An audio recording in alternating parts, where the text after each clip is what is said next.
He's had dirt on his boots as a reporter and isn't afraid to ask the tough questions. Calgary Today with Joe McFarland on 770 CHQR.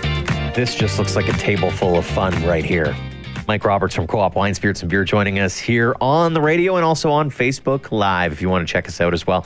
And you'll be able to get all the details on Four Roses, not wine, whiskey. Yeah, I thought having a little bit of fun. Mix it up a little bit, you know, Whiskey Wednesday instead of Wine Wednesday and change things up, and it should be lots of fun. Welcome back to Wednesdays, Joe. Yes. Not to say the wine's been bad. The wine's been fantastic, actually. There's been a few that, especially when I get to take some of it home, Aaron has really gravitated to Well, I feel like you've come a long way, too, and you're starting to enjoy it more than you're letting on, really. No, I actually quite enjoyed it. It's fantastic. So, and it's nice to switch it up as well, and even brought nice glassware as well, or I don't even know if you can call that glassware, but still. It's a copper cup. It's the Moscow Mule cup. Really, it was just an excuse for me to go buy some because I didn't have any at home. So it's a reason for me to. Yeah, exactly. There can be pretty fancy. Like some of these can get pretty expensive. You can go online and some of these fancy stores and get some really expensive ones. So they're copper Moscow Mule mugs is what I brought. And I guess the trick is you want to make sure that they're stainless steel or silver lined on the inside, because alcohol, especially like vodka and spirits, the pH level is too low, meaning it's acidic, and it actually will leach the copper into your system. So apparently that's not a good thing. So I brought you stainless steel lined ones, though. So. Yeah, not very often that you have to bring ice in as well. So that was well done and limes. You got the whole thing ready to rock and roll here. Caboodle, let's talk Four Roses whiskey. What to give us a little bit of backstory here? Yeah, so this is a bourbon. So bourbon doesn't have to come from Tennessee or Kentucky, which I think a lot of people think about. Bourbon can be made anywhere in the United States. Bourbon has to be 51% corn. So corn has to be at least 51% of the mash bill, or so the majority of the grain used. And they can use wheat, they can use rye, they can use all kinds of other stuff. And there's some minimum requirements in terms of aging. It's really not as long as people would probably think that it is. And Four Roses is a classic. The distillery was established in 1888. Got a really fun story. Mr. Jones Jr., the founder of the distillery, actually was in love with a Southern belle, as the story goes, and he sent a proposal by letter to her house, and her reply was they were going to be at like the end of summer ball or dance or whatever, and cabaret maybe. Maybe. And she would wear a rose if she was to say yes for the proposal. And then when he got to the dance, she was wearing a corset with 4 roses on it. So he decided to name his already distillery that he was already operating. He changed the name. And actually, Four Roses was probably the most selling bourbon in the United States for a really long time. Like all through the 20s, the 30s, the 40s. It was sort of like the bourbon.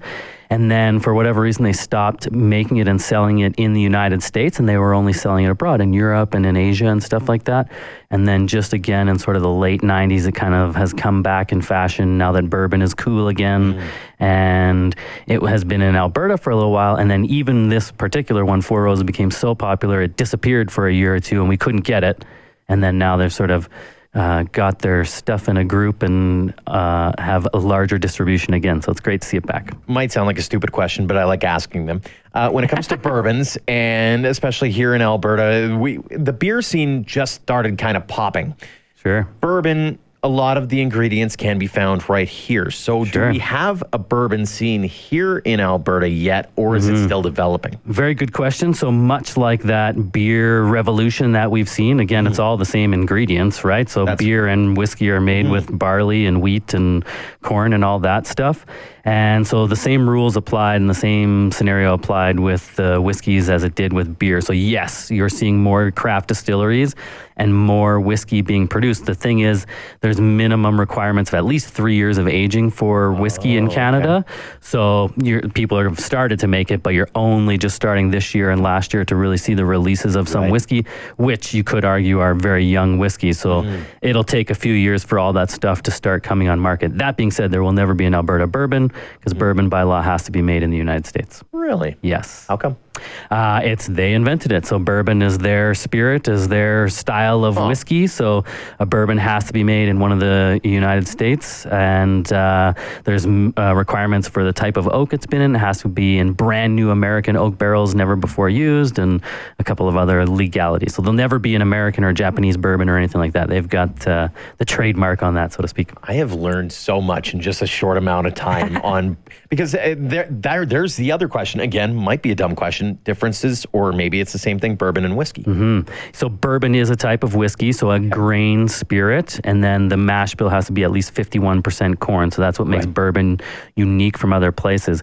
Canadian whiskey doesn't have nearly as many rules, actually. Even like rye whiskey. A lot of times we see rye whiskey on the label. Yeah. There's not actually a rule that it has to be made with 100% rye. That's not even how it goes.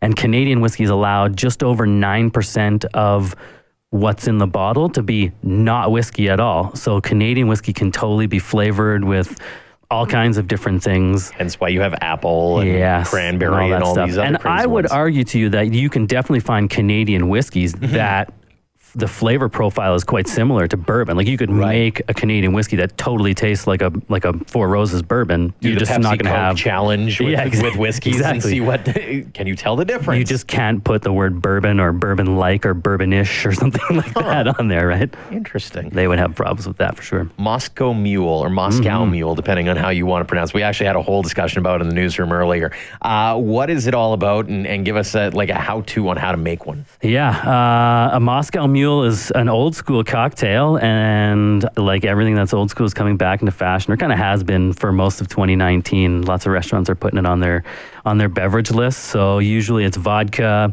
with a little bit of ginger beer and a little bit of lime juice. You can even throw in some mint in there, or even some bitters and some other fun stuff to mix it up a little bit.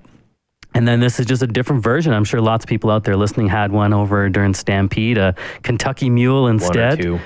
And so Four Roses will do the trick with that bourbon. And then I squeeze a little bit of fresh lime juice over the ice in our cup there. And then we will add just a couple of glugs of bourbon. Is your boss looking? And then just top it up with some ginger beer. So go to your locally owned and operated grocery store, get some good Jamaican ginger beer. Or if you want, in our liquor stores, we sell, like Krabby's alcoholic ginger beer. So you'll get a little extra kick out of that.